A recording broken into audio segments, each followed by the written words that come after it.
Ya, kita lanjutkan belajar mengenai persamaan elips. Nah, di sini elipsnya kita juga berangkat dari persamaan mutlak PF sama dengan epsilon dikali PL. Nah, ini udah jadi persamaan umum ya tadi untuk semua kurva irisan kerucut. Namun di sini epsilon kita ini berada ya, saya lupa tuliskan bahwa dia itu berada di ya sebenarnya nggak usah dituliskan juga karena ini sebenarnya masih umum ya. Ini sebenarnya bisa dibawa ke parabola, bisa dibawa ke elips, nantinya juga bisa dibawa ke hiperbola. Nah, kebetulan di sini gambar yang kita pakai itu adalah gambar untuk elips. Untuk si epsilonnya itu kita berada nilainya di antara 0 dan 1 ya. Di sini saya tuliskan epsilon aja ya. Oke, pertama kita lihat ya pada gambarnya. Untuk titik ya ingat bahwa titik ini titik puncak namanya ya. Titik puncak itu adalah titik di mana titik terluar dari si elips ya dengan yang berada pada sumbu mayor gitu. Nah, ini sumbu mayor, sumbu yang jaraknya paling besar gitu. Nah, ini ya. Nah, jadi ada dua sumbu di sini. Ini sumbu minor ya, dan yang ini sumbu mayor. Nah, jadi untuk sumbu mayor kiri kanannya itu titiknya itu merupakan titik puncak, ya ini dengan ini gitu. Untuk pemisahan yang pertama kita pakai titik P-nya itu sama dengan titik puncaknya, yaitu sama dengan A. Nah, yakni titik A, 0. Nah, kita menggunakan garis direktrisnya yaitu X sama dengan K. Ya. Oh ya, saya lupa katakan bahwa pusat dari elips kita adalah 0,0 ya. Jadi ini pusatnya di 0,0 ya. Oke. Dari pemisahan ini kita akan memperoleh jarak P ke F ya, jarak P ke F, titik P ke F. Nah, ini bisa kita hitung di sumbu X-nya aja. Karena Y-nya bernilai 0 ya, karena dia berada di sumbu X semuanya. Nah, maka jarak titik P ke F itu adalah A dikurang C, dan jarak P dengan L itu adalah K dikurang A. Nah, dengan seperti ini. Kemudian setelah kita jabarkan, dia diperoleh ini. Nah, ini adalah persamaan pertama. Nah, untuk persamaan kedua, kita misalkan titik P yang kita pilih itu sama dengan negatif A, yang ini nih. Yakni titik puncak yang lain. Jadi titik puncak si elips ini ada dua ya. Titik puncaknya ada dua nih, yakni negatif positif ya. Positif negatif A, 0 gitu. Jadi dia ada dua. Pertama di positifnya, yang kedua di negatifnya. Sebenarnya ini ya kita sebut aja ini titik A, ini A aksennya gitu. Oke, nah dengan demikian jarak P yang baru ya, P yang ini dengan F itu bisa dicari dengan C dikurang negatif A ya, yakni diperoleh C ditambah A. Nah, jarak P dengan L ya, P yang ini dengan L yang ini ya berarti titik yang di kanan dikurang yang kiri gitu ya, berarti K dikurang negatif A, berarti K plus A. Ini dia. Nah, setelah diuraikan, diperoleh persamaan kedua. Nah, dari persamaan kedua ini, kita bisa lakukan eliminasi ya, untuk menyelesaikan atau mencari nilai K dan C-nya, gitu. Kenapa nilai K dan C yang dicari? Ya, karena untuk elips atau ya atau parabola, ya kita pasti pengen tahu titik fokus, gitu. Jadi, yang pengen kita tahu itu adalah titik fokus dan persamaan garis direktrisnya. Nah, karena ini kan ya yang mempengaruhi kurva yang akan terbentuk gitu. Nah, sekarang ternyata setelah kita eliminasi, jadi untuk si yang pertama ini 2A sama dengan 2 epsilon kali K ini saya peroleh dari kita peroleh dari menjumlahkan persamaan 1 dengan persamaan 2. Nah, ini nih persamaan 1 dan persamaan 2. Kalau dijumlahkan kan A ditambah A ditambah A ini 2A ya. Kemudian C-nya hilang. Kemudian epsilon K ditambah epsilon K adalah 2 epsilon K. Dan negatif epsilon A ditambah dengan positif epsilon A itu juga 0 gitu. Sehingga kita memperoleh K-nya di sini adalah A per epsilon. Nah, kenapa K yang dicari? Karena kita tahu nih bahwa persamaan garis direktris kita adalah X sama dengan K. Fokus kita itu di C, 0. Nah, ingat ya, fokusnya di C, 0. Makanya kita pengen tahu C dan pengen tahu K. Nah, ternyata K-nya itu adalah A per epsilon. Jadi yang kita tahu tadi kan si titik puncak ya, yang kita tahu dengan si epsilon gitu. Atau maksud saya di sini adalah hubungan K dengan titik puncak serta si epsilonnya gitu. Nah, kemudian dari persamaan 1 dan persamaan 2 kita kurangkan. Nah, silakan dikurangkan. Ternyata diperoleh negatif 2C sama dengan negatif 2 epsilon A. Nah, dari sini kita peroleh nih. Ternyata C-nya adalah epsilon dikali A. Udah nih, sampai sini kita punya dua hal ini nih. Nah, khusus untuk elips, 0 kecil dari epsilon, kecil dari 1, kita punya ini ya. Nah, kita misalkan di sini, ya yang kita gunakan untuk L-nya kan kita punya tadi apa? K-nya itu sama dengan A per epsilon, dan C-nya itu adalah A dikali E epsilon gitu. Nah, maka untuk mencari persamaan elips, kita ya gunakanlah yang kita ketahui ini. Jadi saat X-nya garis direktrisnya di A per epsilon ya, maka L kita itu ada di A per epsilon, Y. Kemudian titik P-nya sembarang di sini X, Y, dan titik F-nya ada di A kali C, 0. Nah, ini ya. Oke, sama halnya dengan mencari persamaan parabola tadi, kita juga menggunakan rumus jarak titik ya. Rumus jarak titik misalnya X1, Y1 dengan titik X2, Y2. Maka jaraknya adalah akar dari X1 kurang X2 dikuadratkan ditambah Y1 dikurang Y2 dikuadratkan. Nah, seperti ini. Ya, silakan dicek ya di sini bahwa P ke F ya. P ke F berarti di sini X dikurang A dikali epsilon dikuadratkan. Kemudian titiknya Y dikurang 0 ya, Y kuadrat. Kemudian P dikurang L berarti di sini kita peroleh X dikurang A per epsilon gitu ya, yang ini. Kemudian Y-nya dikurang Y ini.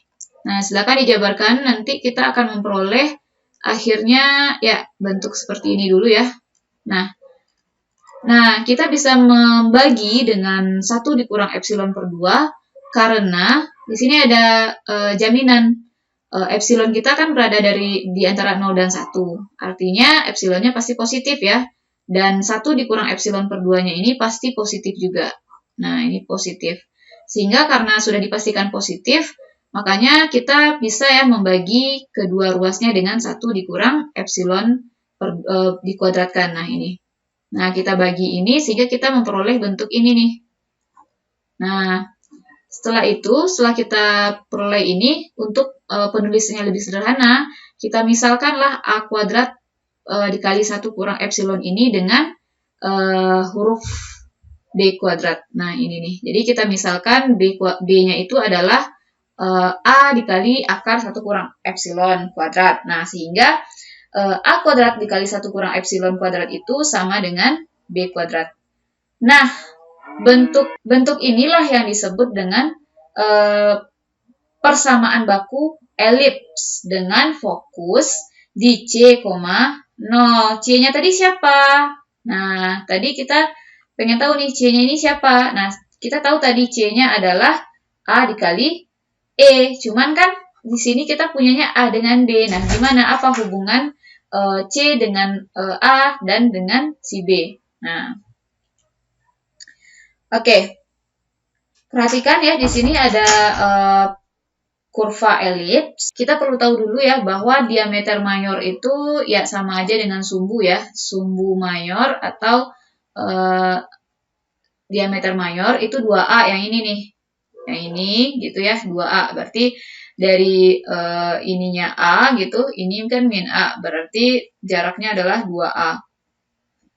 Nah, sedangkan untuk yang vertikal Nah, ini adalah sumbu minor atau jaraknya itu adalah 2B atau panjangnya 2B gitu. Sebenarnya kalau dari gambar kita punya segitiga seperti ini ya. Hubungan B, C dengan A itu terlihat kalau dari rumus Pitagoras kita akan punya B kuadrat ditambah C kuadrat sama dengan A kuadrat. Ya kan ya? Nah, sebenarnya dari sini kita udah punya. Cuman kalau mau menurunkan dari yang kita punya, tadi kita punyanya apa? Bahwa B itu kita misalkan sebagai A dikali akar 1 dikurang epsilon kuadrat. Nah, dengan demikian kita bisa manipulasi ya, kita bisa kuadratkan ya, dikuadratkan kita peroleh ini, lalu kita jabarkan. Nah, karena di sini bentuk A kuadrat epsilon kuadratnya ini, kita tahu bahwa C adalah A kali epsilon tadinya. Kita bisa ubah ini jadi C kuadrat. Nah, dengan demikian kita juga akan memperoleh bentuknya seperti ini nih. Ya, kita bisa cari C-nya sama dengan akar A kuadrat dikurang B kuadrat. Nah, atau kalau dari gambar ya kita udah punya juga ini tadi ya. Oke. Nah, dari sini kita bisa ya mencari titik fokus nantinya kalau misalnya yang diketahui itu adalah persamaan elipsnya. Misalnya diketahui persamaan elips X kuadrat per A kuadrat ditambah Y kuadrat per B kuadrat. Nah, ini kan yang diketahui itu nilai A, nilai B gitu. Ya, yang ditanya fokus C, 0. Nah, kalau misalnya kita gunakan C sama dengan A dikali E, ya nggak bisa ya. Kenapa nggak bisa? Ya, karena E-nya kita tahu berapa gitu. Nah, makanya kita butuhnya itu hubungan C dengan A dan B. Nah, makanya kita perlu rumuskan atau perlu ketahui hubungannya. Ternyata hubungannya adalah A kuadrat dikurang B kuadrat seperti ini. Oke. Nah, namun ingat lagi ya bahwa di sini kita apa? Kita selain selain bisa mencari titik fokus, kita bisa juga ternyata mencari nilai eksentrisitasnya. Gimana caranya? Ya, tadi kan kita udah dapat nih nilai C-nya melalui A kuadrat kurang B kuadrat. Ya udah, dengan menggunakan rumus C sama dengan E kali A, kita bisa menentukan E-nya nanti konstanta eksentrisitasnya dengan cara epsilon sama dengan C per A. Oke. Nah, lanjut. Oke. Ya. Selanjutnya kita akan bahas ini nih. Dua jenis tipe elips. Ya. Jadi, elips itu ada dua jenisnya. Pertama, itu elips yang horizontal. Nah, apa sih bedanya elips horizontal dengan elips vertikal gitu? Nah, dia perbedaannya itu hanya pada sumbu mayornya saja. Ya, ingat ya, sumbu mayor itu yang menentukan horizontal atau vertikal. Kalau horizontal, ya, sumbu mayor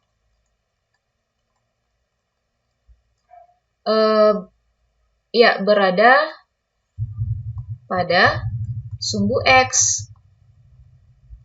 Ya, ini khusus untuk yang 0,0 ya, titik pusat 0,0. Nah, kalau yang elips vertikal, berarti sumbu mayornya berada di sumbu Y. Nah, sumbu mayor itu apa? Nah, sumbu mayor itu adalah sumbu yang paling besar atau yang paling panjang.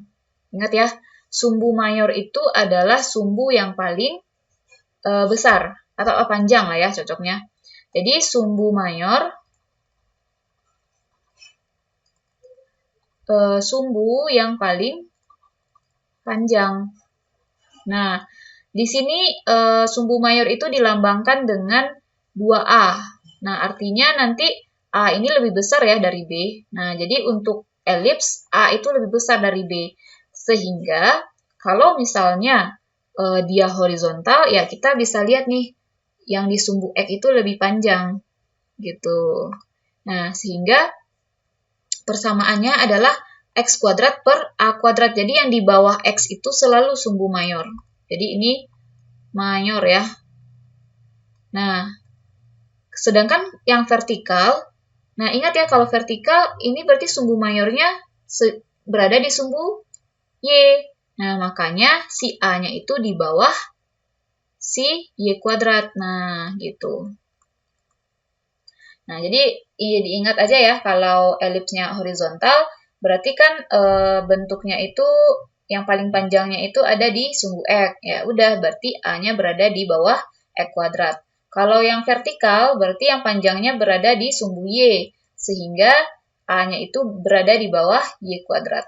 Nah, selebihnya sama ya, maksudnya ya pergantian perpindahan letak A dengan B aja sebenarnya. Oke, sekarang kita bahas ya soal. Di sini kita punya sebuah persamaan elips, yaitu X kuadrat per 36 ditambah Y kuadrat per 4 sama dengan 1.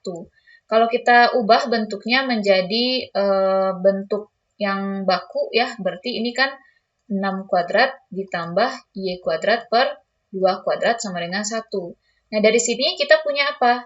Ya, kita punya bahwa A-nya sama dengan, ya sebelum itu kita lihat dulu nih, bahwa yang paling besar siapa? Oke, yang paling besarnya ternyata berada di bawah sumbu X gitu. Nah, dengan begitu, ini artinya sumbu mayor berada di sumbu X.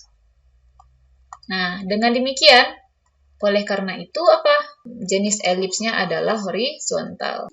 Oke, ini yang A udah kejawab nih. Sekarang yang B. Yang B apa pertanyaannya? Koordinat titik fokus. Ya, kita berarti butuh C, 0. Ya, C-nya kita punya tadi persamaannya adalah B kuadrat dikurang, ya, atau bisa ditulis di sini B kuadrat ditambah A kuadrat itu sama, saya lupa ya. Ya, A kuadrat dikurang B kuadrat. Atau kalau misalnya mau gambar juga boleh kan, kita punya elips seperti ini ya. Kalau yang ini B, ini sepanjang C. Ya, ini A. Ya udah, kita butuh C. Berarti C-nya sama dengan, ya langsung aja, C sama dengan akar dari A kuadrat dikurang B kuadrat.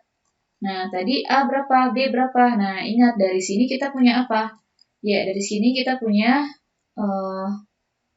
A sama dengan 6 dan B sama dengan 2. Nah, sehingga di sini akar dari 36 dikurang 4, yakni akar 32. Atau bisa ditulis 4 akar 2 ya. Nah, fokusnya ada di 4 akar C. Nah, ingat ya, sebenarnya kalau bisa kita back lagi, fokus dari elips itu ada 2. Boleh di sini, boleh juga di sini. Jadi, titiknya sama nih, sama-sama di C, tapi satunya negatif, satunya positif. Nah, jadi di sini kita bisa tambahkan ya, bahwa fokusnya itu ada 2, plus minus C, 0. Sehingga kita bisa tulis di sini F-nya adalah positif negatif 4 akar 2, 0. Nah, lanjut. Sekarang kita cari nilai eksentrisitas. Ya, berarti epsilon ya yang ditanya. Kita punya persamaan epsilonnya tadi apa? C per A ya. Nah, kalau ragu, bisa kita lihat lagi nih C per A yang ini. Sehingga di sini kita bisa cari C-nya tadi kan 4 per akar 2 nih. 4 akar 2 maksudnya. A-nya adalah 6. Ya, berarti dari sini kita punya 2 per 3 akar 2. Lanjut, sekarang yang diminta sketsa. Nah, ya grafiknya bisa kita sketsa jadinya, karena kita udah punya fokus, punya eksentrisitas, punya A dan B gitu ya. Nah, yang jelas kita tahu bentuknya horizontal. Nah, kalau dia bentuknya horizontal, ya kita ingat ya, kita bekerja di elips yang berpusat 0,0 sekarang. Berarti pastikan bahwa titik 0,0-nya adalah pusat elips tersebut. Nah, ingat A-nya adalah 6, berarti ke kanan 6, ke kiri juga 6. Nah, ini 6, ini 6. Ke atas 2, karena B itu sumbu minornya ke atas ya. Berarti B2, ke bawahnya juga 2. Ya udah, tinggal digambar aja. Ya, mohon maaf ya kalau misalnya agak kurang seperti elips. Oke. Oh, ini nih, seperti halnya gambar yang ini sudah ada ternyata. Oke, kita lanjutkan. contoh yang kedua. Nah, ini untuk elips vertikal. Ya udah dibilangin ya. Oke, kita cari aja gimana sih nentuinnya gitu ya. Oke, kita punya x kuadrat per 16 ditambah y kuadrat per 25 sama dengan 1. Sama ya dengan tadi, kita ubah dulu bentuknya menjadi bentuk standar, yaitu 4 kuadrat ditambah y kuadrat per 5 kuadrat. Nah, dari sini kita punya nih A-nya sama dengan, ya kita belum tahu nih A yang mana gitu ya. Ya, yang perlu kita ingat adalah yang A itu selalu yang lebih besar atau lebih panjang. Nah, lihat aja ini 4, ini 5. Mana yang lebih besar? 5 pastinya. Berarti ini yang jadi A-nya itu 5 nanti. Nah, ini yang lebih besar ya, saya kotakin ya. Berarti A-nya itu adalah 5, B-nya adalah 4. Karena A-nya berada di bawah Y kuadrat, otomatis, karena sumbu mayor berada di, sebenarnya nggak usah juga, nggak apa-apa sih dijelaskan, karena kan kita udah tuliskan ya tadi berdasarkan persamaan elips yang vertikal yang mana gitu. Ya udah, karena ini A-nya sama dengan 5, B-nya sama dengan 4, maka ini adalah elips vertikal. Gitu aja boleh. Kita lanjutkan untuk soal yang ke B-nya. Di sini dia minta koordinat titik fokus. Ingat ya, tadi kita udah belajar juga positif negatif, jangan lupa. Nah, kita punya di sini C itu bisa dicari dengan A kuadrat dikurang B kuadrat. Nah, karenanya udah ditentukan ya, A-nya siapa, B-nya siapa. Maka ini 25 dikurang 16, yakni 9 ya. Nah, 3. Oke, otomatis F-nya itu di titik positif negatif 3,0. Oke, lanjut. Sekarang kita cari yang C. Nilai eksentrisitas, berarti dia nanya epsilon nih. Epsilon itu rumusnya apa? Ya, rumusnya adalah C per A. Nah, sehingga C-nya tadi berapa? 3 ya, per A-nya berapa?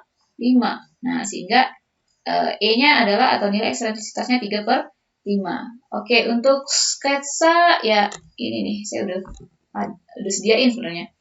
Kita gimana sih cara sketsa sebenarnya gitu ya. Kita pastikan dulu pusatnya di 0,0.